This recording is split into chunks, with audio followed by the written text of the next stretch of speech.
क्या हो रहा है भगवान? मुझे अपनी आंखों पर विश्वास नहीं हो रहा। एक नन्हा सा मत्स्य जिसे मैंने अपने कमंडल में शरण दी थी, वो इतना विशालकाय हो गया है कि ये अथाह विशाल सागर भी इसके लिए छोटा दिखाई पड़ रहा है। ये कैसी लीला है? ये साधारण मत्स्य हो नहीं सकता। मुझे बताइए, आप कौन हैं? मैं आपके दर्शन के लिए व्याकुल हूं। मुझे दर्शन दीजिए प्रभु।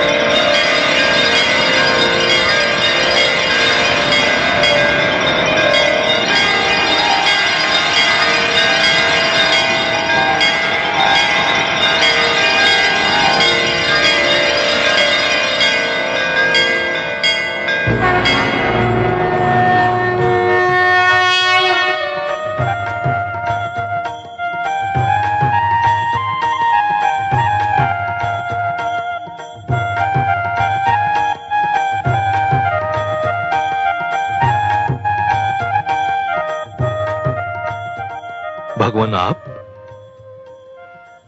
हे जगदीश्वर, हे जनार्दन, हे सर्वेश्वर, ये आप हैं प्रभु? मेरे सौभाग्यशाली नेत्रों को आपके दर्शन हो रहे हैं। हाँ मनु, ये मैं ही हूं। आपके अतिरिक्त और कौन हो सकता था हे पद्मनाभ?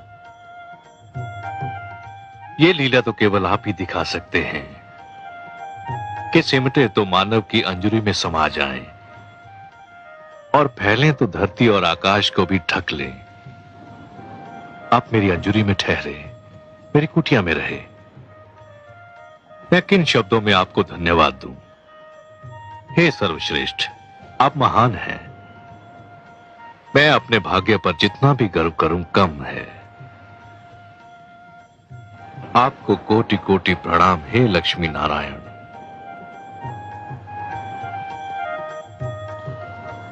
पर क्षीर सागर को छोड़कर धरती पर आकर उसे पावन करने का क्या भेद है दीनदयाल?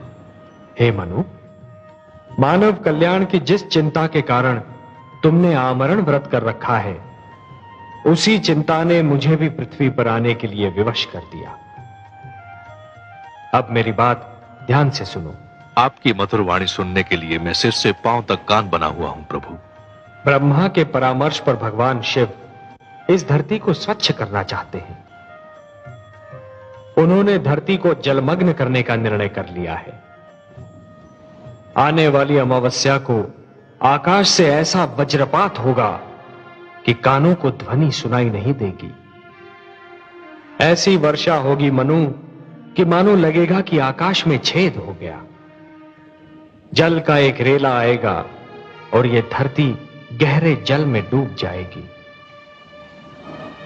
मैं तुम्हें डूबने से बचाना चाहता हूं मनु। मैं आपकी कृपा और अनुकंपा को कैसे धन्यवाद दूं? परंतु हे जगदीश्वर, जब समस्त धरती ही डूब जाएगी, मानव जाति ही नष्ट हो जाएगी, तो मैं अकेला बचकर क्या करूंगा?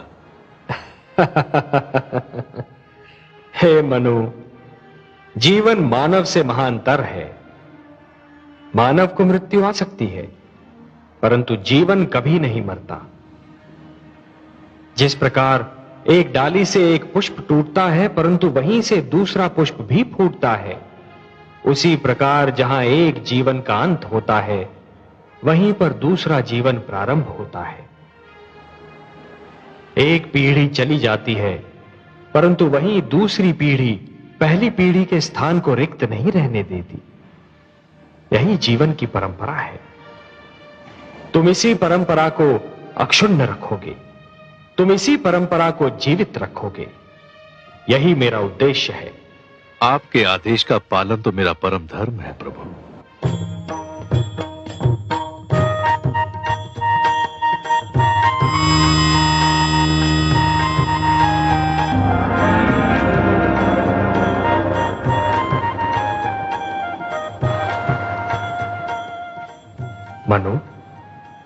जल प्लावन के समय तुम अपनी धर्म पत्नी शत्रुपा के साथ इस नौका पर सवार हो जाना।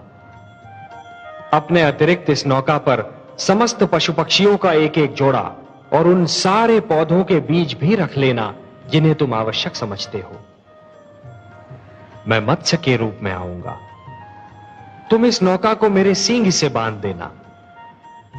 मैं तुम्हारी नौका को सुमेरु पर्वत पर ले जाऊंगा, जहां पहुंचकर तुम्हें एक नवीन जीवन का निर्माण करना होगा, एक नए मानव को जन्म देना होगा। जो आदेश प्रभु। मैं आपके आदेश का अक्षरशः पालन करूंगा।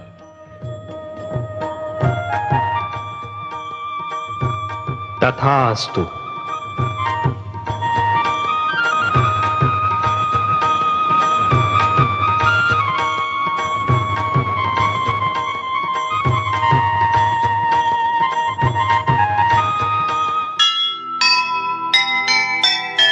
होते हैं संसार के संकट में जब प्राण, तब तब आते हैं प्रभु करने को कल्याण।